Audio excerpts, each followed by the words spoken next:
Hello friends, welcome back to my channel. यदि आप एक क्लास 9th के स्टूडेंट और आप लोग को चाहिए मैथ का पेपर, तो मैं वो पेपर लेकर के आ चुका हूँ। ये ओरिजिनल पेपर है। तो चलिए स्टार्ट करेंगे हम लोग ये वीडियो। और इसी वीडियो में हम लोग सारा ऑब्जेक्टिव और सब्जेक्टिव्स दोनों देखने वाले हैं। तो हो सकता है कि वीडियो लंबा हो जाए, लेकिन आप लोग को अंत तक देखना। चलिए, निम्नलिखित में से किसका दशमलव प्रसार शांत होगा? तो 13/40 का।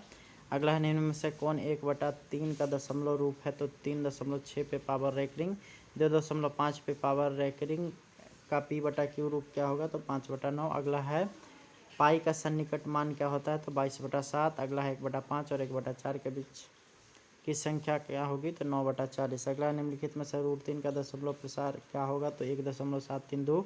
अगला है, यदि बहुपद px का एक गुणनखंड x-4 हो तो p4 का वैल्यू क्या होगा? तो ये हो जाएगा आपका ऑप्शन नंबर ए यानी 0।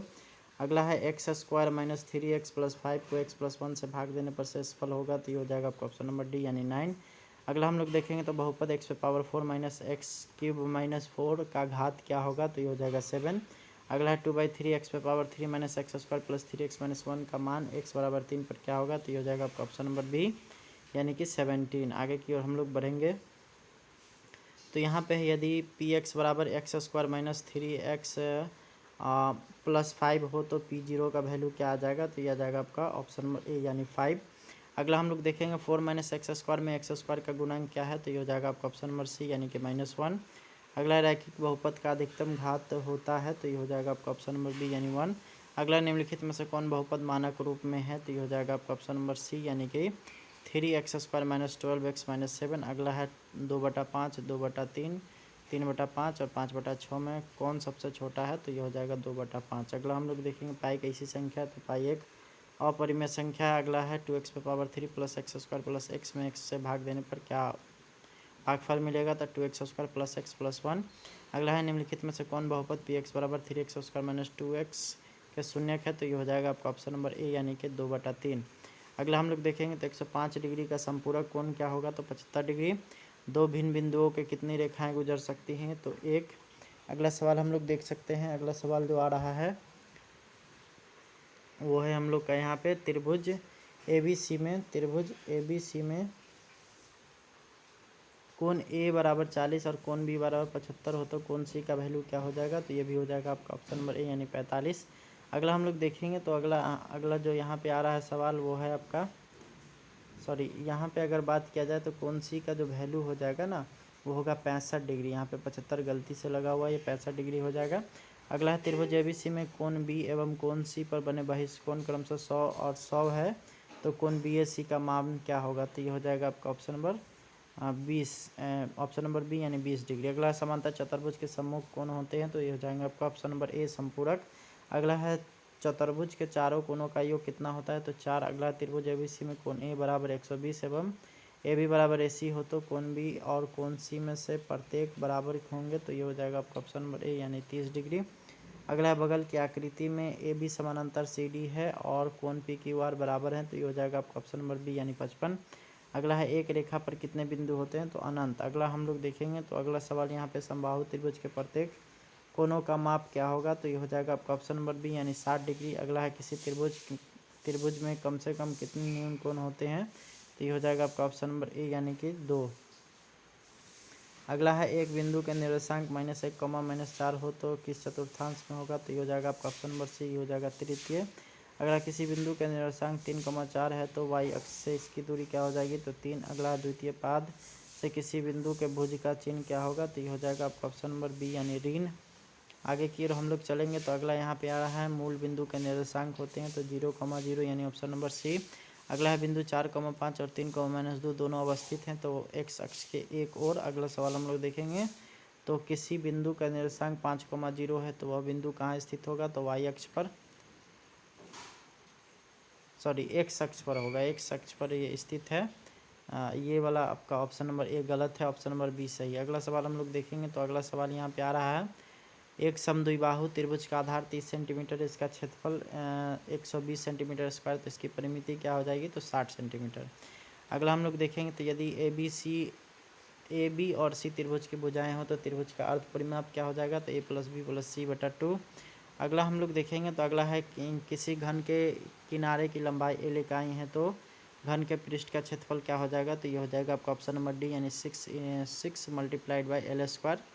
अगला है शंकु के वक्र पृष्ठ का क्षेत्रफल बराबर होगा, तो ये हो जाएगा आपका ऑप्शन नंबर सी यानी पाई आर एल। अगला है ए भुजा वाले समबाहु त्रिभुज का क्षेत्रफल क्या हो जाएगा, तो ये हो जाएगा ऑप्शन नंबर सी √3/4 ए स्क्वायर।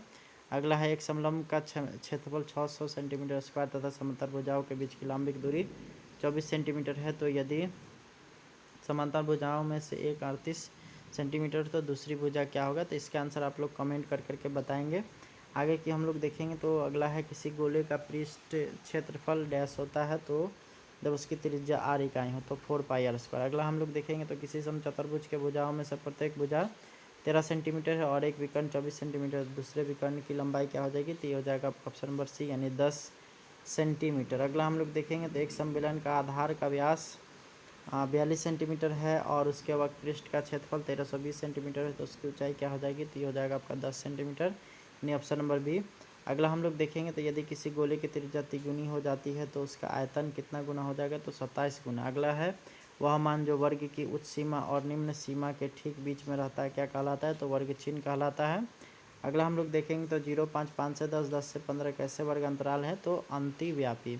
अगला हम लोग देखेंगे तो चर मानों और उनके बारंबारताओं के क्रमबद्ध विन्यास क्या कहलाते हैं, तो विन्यास ताकरे। अगला सवाल अगर हम लोग देखेंगे तो अगला है यहाँ पे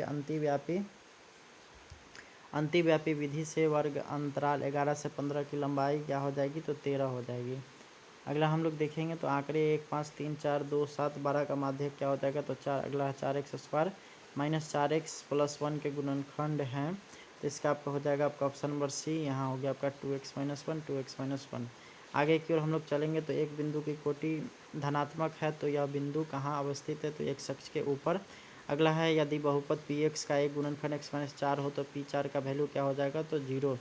अगला हम लोग देखेंगे तो यदि बहुपद px बराबर 2x² - 3x + 5 के क्या घटाया जाए कि x + 2 का एक गुणनखंड हो जाए, तो 15। अगला निम्नलिखित में से कौन त्रिपदी है, तो ये हो जाएगा आपका ऑप्शन नंबर ए x पे पावर 3 - 4x + 1। अगला है a³ + b³ + c³ - 3abc बराबर pa² + b² + c² - ab - bc - ca, तो p का मान क्या होगा, तो a + b + c। अगला हम लोग देखेंगे तो a² + 2ab + b² बराबर होंगे, तो ये हो जाएगा आपका option number C a + b × a + b। अगला है दो भिन्न बिंदुओं में कितनी रेखाएं गुजर सकती हैं, तो दो भिन्न बिंदुओं से एक रेखा गुजर सकती है। अगला है यदि ए बी और सी त्रिभुज की भुजाएं हो तो a + b + c का मान क्या होगा, तो ये त्रिभुज की परिमिति हो जाएगी। अगला है x - y बराबर z हो तो x³ - y³ - z³ 3xyz किसके बराबर हो जाएंगे, तो 0 के। अब हम लोग देखेंगे इसके सब्जेक्टिव क्वेश्चंस। तो यहाँ 22 प्रश्न में से 15 का आंसर करना है, तो इसमें आपका सारा क्वेश्चंस दिया हुआ है। आप लोग यहाँ से क्वेश्चन देख लीजिए। आप लोग के लिए हम थोड़ा सा इसको थोड़ा धीरे धीरे स्क्रॉल करते हैं। आप लोग यहाँ से देख सकते हैं इधर 19 नंबर तक है, उसके बाद यहाँ ऊपर में आपका 20 नंबर 21 नंबर, उसके बाद फिर 22 नंबर। इसमें से 22 नंबर में से आपको सिर्फ 15 का आंसर करना है। उसके बाद दीर्घ उत्तरीय में आपको 4 प्रश्नों का उत्तर करना है। तो यहाँ 23 नंबर हो गया, 24, 25, 26, 27, 28, 29, 30, ये हो गया आप लोग का। आगे की ओर अब हम लोग देखेंगे अब इसका आंसर। चलिए पहले अब 2 नंबर वाला क्वेश्चन की ओर आते हैं। आप लोग जल्दी जल्दी नोट करना स्टार्ट करेंगे।